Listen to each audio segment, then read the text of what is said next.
Ya estamos de vuelta a las 8 de la mañana con 38 minutos, es el tiempo del centro del país. Vamos a hablar de uno de los temas, de uno de los grandes temas mediáticos que se dio a conocer esta misma semana, pero hay que entender la forma, el trasfondo que existe de todo ello, la historia, porque no es un tema, a pesar de que lo conocimos estos días, no es un tema nuevo, es un tema que ha pasado durante varios años en la Unión Americana y que incluso pasa aquí en México. Ha habido algunas declaraciones y algunas denuncias sobre el Instituto Nacional de Migración que luego ocurren ese tipo de prácticas a niños que cruzan del Centroamérica hacia Estados Unidos, aquí mismo en México, y nosotros quejándonos de lo que pasa allá en Estados Unidos. También hay que ver lo que luego hacemos aquí con los migrantes en México. Pero vamos a hablar con una experta. Está aquí, lo cual para mí es un privilegio. Hemos hablado con ella vía telefónica, la doctora Leticia Calderón Chelius. Ella es profesora investigadora del Instituto Mora, experta en temas de migración y en la relación México-Estados Unidos. Doctora, qué gusto tenerla aquí. Bueno, por fin ya se nos hizo vernos de frente. Ya, de frente. Y sin más ni más, para platicar de un tema que es sumamente sensible, un tema que fue mediático al 100% y que nos debe llevar a la reflexión. A ver, ¿qué sucede con los niños que son separados? ¿Qué sucede? Porque vimos una crisis de niños no acompañados hace algunos años. Uh-huh. Es un tema que no es nuevo, doctora. No. ¿Dónde estamos parados en migración en tema de niños? Mira, aquí el problema es que somos muy hipócritas, porque solamente cuando hay una cuestión mediática de este calibre y sobre todo cuando viene a Estados Unidos, se hace un escándalo mayúsculo que obviamente tiene razón de ocurrir, pero lo increíble es que pasa el ruido mediático y se vuelve a apagar y nuestras conciencias siguen tan tranquilas.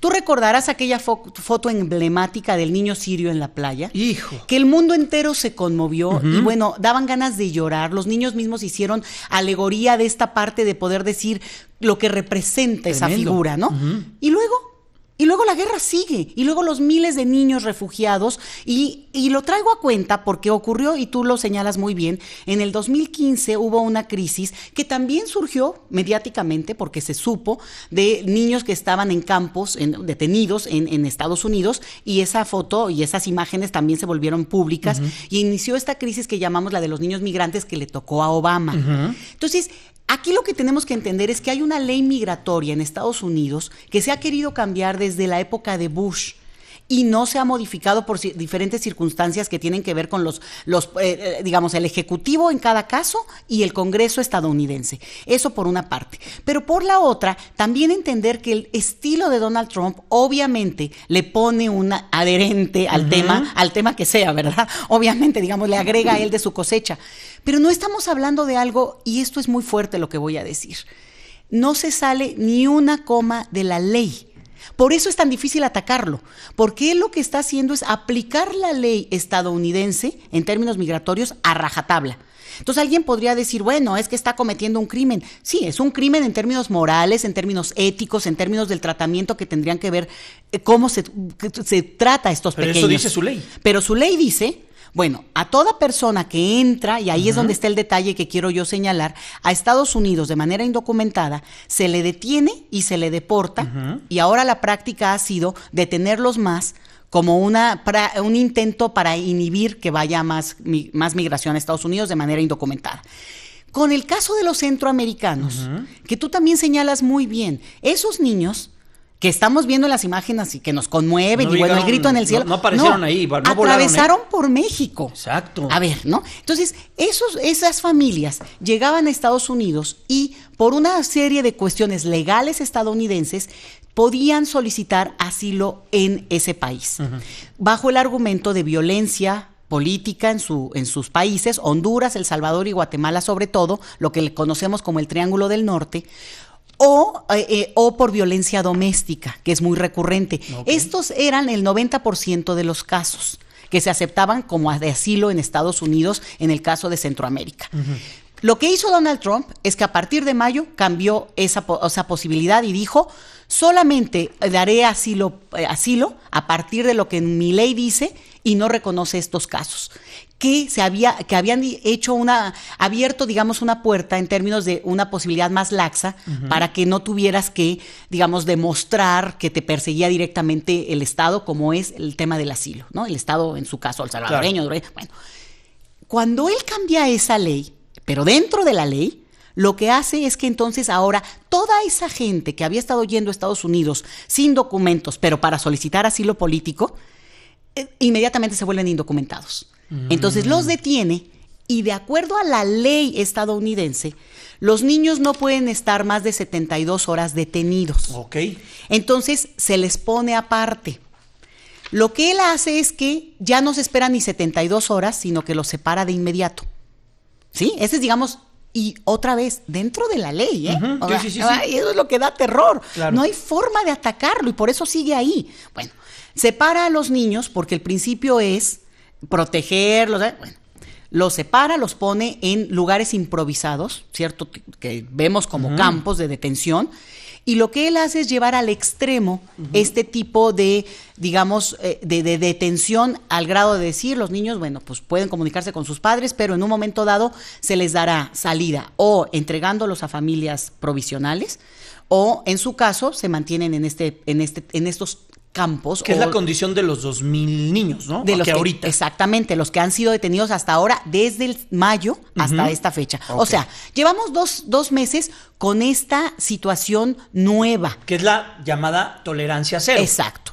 Pero es nueva, pero no quiere decir que no se venía dando, como lo he explicado ahora. Entonces, él lo que dice simplemente es vamos a subirle un tono y lo peor, y lo que voy a decir, yo creo que va a hacer llorar a mucha gente, es que el señor va ganando todas a todas.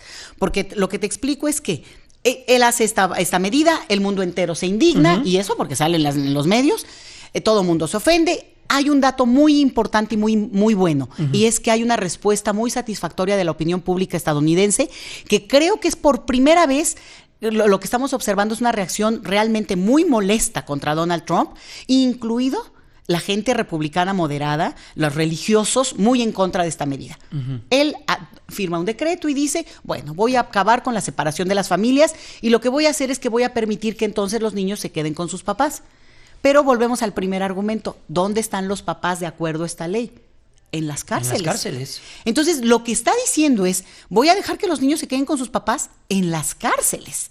Entonces, aunque eso todavía no es claro, no es del todo claro ni en qué momento van a poderse reunir. Para nada es un entorno saludable. Para nada. Y entonces, todo mundo ayer, antier o estos días que cuando se firma el decreto, bueno, qué bueno, se doblegó a Trump. No se le doblegó nada. Y al contrario, yo llamaría la atención al decir que él ganó en términos de que su estrategia la llevó minúsculamente al punto en que quería. Es decir, hace una medida extrema, hasta que se dan cuenta la gente reacciona, tiene 2,000 niños ahí detenidos, niños también que están perdidos porque no se sabe dónde están, una cosa muy grave. Híjole. Y luego tienes a los padres detenidos, que todavía o no los deportan o no les dan juicio porque también tienen derecho de acuerdo a la ley estadounidense. Sí. Bueno, y lo que hace simplemente es espera el escándalo, aguanta como negociador, ¿eh? Sí. Aguanta, finalmente truena y dice, está bien, concedo.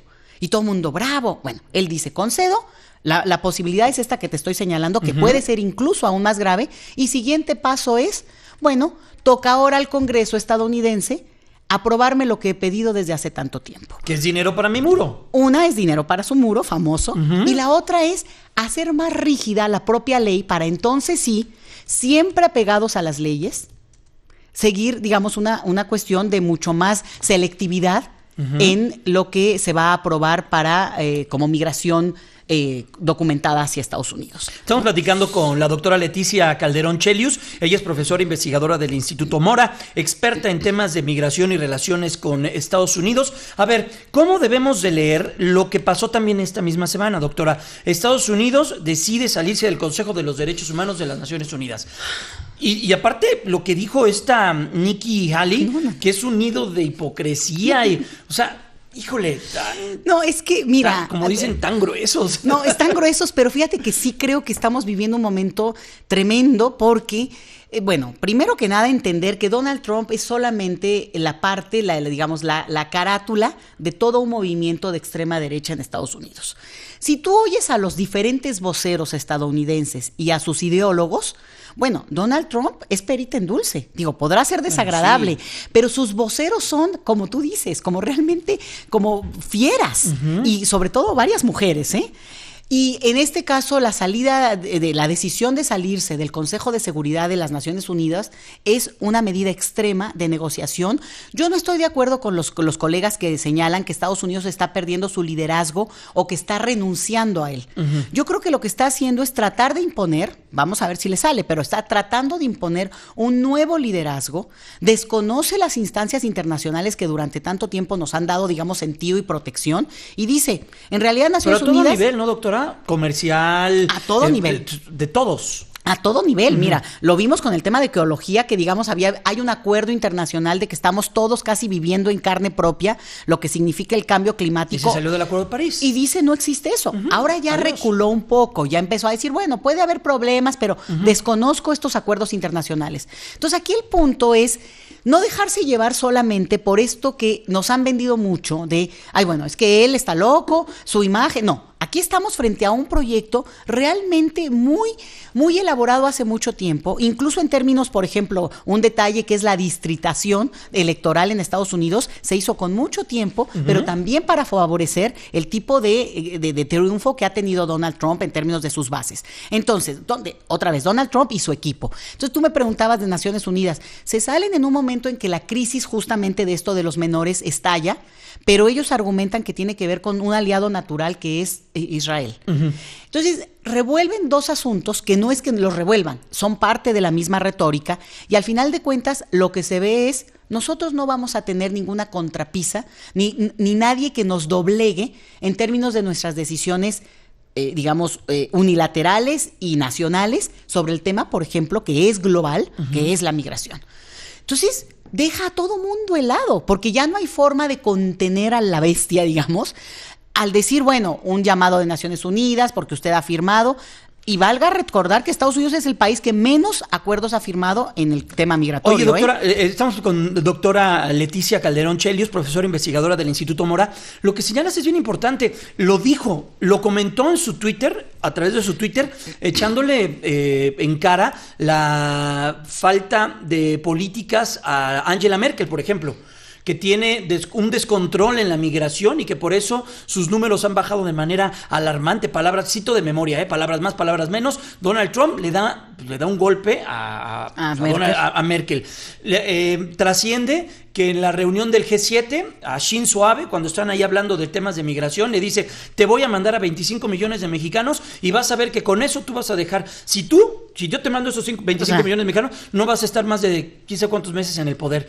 La migración la ve así, Donald Trump. No, bueno, y además, ¿qué nivel de pedantería que el señor se atreva a decir que va a mandarnos? Sí. Como si, además 25 millones, como si fueran, somos un país enorme, pero eso está hablando, ¿no?, de una proporción enorme de nuestro país. Es un nivel de soberbia que es inaceptable. Ahora, fíjate, frente a ese señalamiento, pues yo sí creo que la Cancillería mexicana tendría que haber hecho un pronunciamiento muy duro diciendo, no nos utilice como parte de su retórica en términos de sus negociaciones con otros países. ¿Cómo se atreve? Bueno, pero ciertamente el punto aquí es lo que se atreve a decir, a criticar y a marcar como una diferencia.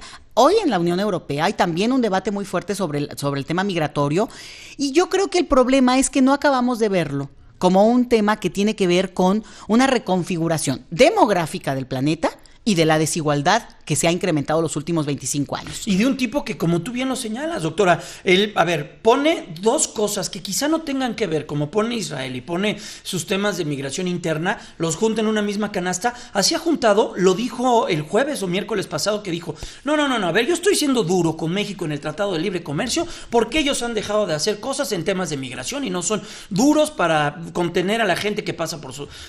Es así, ¿qué tiene que ver una cosa con la otra? No, bueno, nada. Bueno, ¿qué me dices de cuando empiezan a decirle qué está pasando con los niños que están detenidos y él le echa la culpa a los demócratas?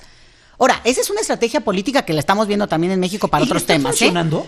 Y le funciona, le funciona en el sentido de que es como allá va el malo, volteen a ver al otro lado, ¿no? Porque también dicen que tiene muchos temas activos en cuestión de la investigación de Rusia, el FBI, no ha dado tan buenos resultados y este discurso a sus bases es como para mantenerlos ahí tranquilos y contentos, ¿no? Ahí está la clave, ¿eh? La clave es que en 5 meses hay elecciones en Estados Unidos y el mensaje que él envía, exactamente, es, yo soy el líder fuerte por el que ustedes votaron, refrendo y aguanto esta embestida internacional en mi contra.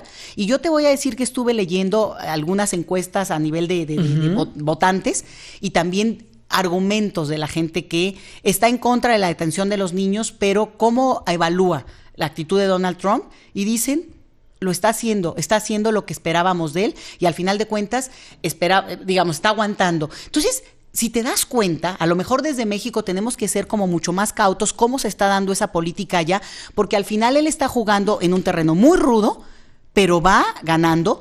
Obviamente, yo sí espero, a lo mejor esto es ya más de deseo, pero que esto tenga un nivel de costo político, porque por primera vez, te decía yo, sí hubo grupos, incluso, ¿no? Para Sessions, el fiscal general, había una amenaza de sacarlo de su grey religiosa, porque sus allegados consideraban que era ya un tema excesivo el tema de la detención de los niños. Pero como te digo, al final él dice, me retiro esta sugerencia de detener a los niños, pero el resultado que podemos ver no necesariamente es mejor que lo que estamos viendo ahora, ¿eh? Oiga, doctora, pues qué gusto. Un privilegio poder platicar contigo y déjanos estar en sintonía y muy cercanos a ti para que nos ayudes a comprender lo que está sucediendo con Estados Unidos y en este caso con el liderazgo de Donald Trump. ¿Tú crees que se reelija? ¿O es muy temprano para saber si se reelige? ¿O va a depender de lo que pase en noviembre? Faltan 2 años para eso. Pero sí, claro, las elecciones de noviembre son totalmente determinantes. Ahí vamos a ver qué va a pasar. Sí, porque justamente vamos a ver ciertos argumentos de que su posición fuerte realmente mantiene su electorado e incluso le contribuye con algunos votos más o... Al contrario, es ya vista como un exceso. Yo creo que hacia ella, esa es la clave electoral a que no debemos de olvidar, porque si no, perdemos la vista en creer que, lo de Rusia no le ha pasado nada, ¿no? O sea, lo han atacado por el lado que tú me digas, y él simplemente lo que hace es que mantiene o incluso arrecia, manda nuevos aranceles a quien sea. Lo que sí es muy importante entender es que además tendremos un nuevo gobierno en nuestro país, que ni con buenas voluntades ni con discursos patrioteros se le gana a Donald Trump. No creo que ganar no es una apuesta y sí creo que los aliados están en el resto del mundo. Y eso es lo que México creo que debe hacer y dejar de estar aislado en un nivel y solo buscar la relación bilateral con Estados Unidos porque no nos ha funcionado. En 20 segundos, ¿y qué debe de hacer México aquí, nosotros, para atender de buena manera el tema de la migración? Porque también ahí tenemos un gran reto. Cambiar en 180 grados la política migratoria que México ha tenido todos estos años. Pues muchas gracias. Es la doctora Leticia Calderón Chelius. Ella es profesora investigadora del Instituto Mora, experta en temas de migración y en relación México-Estados Unidos. Doctora, privilegio poder platicar contigo. Gracias, buenos días. Muy buenos días. Ya nos vamos de la radio, vamos a continuar en la televisión. Ya se acerca el partido de México, así que pues vamos a estar muy al pendiente de lo que ocurra. Vamos a una pausa comercial, 3 minutos y ya a las 9 es el tiempo.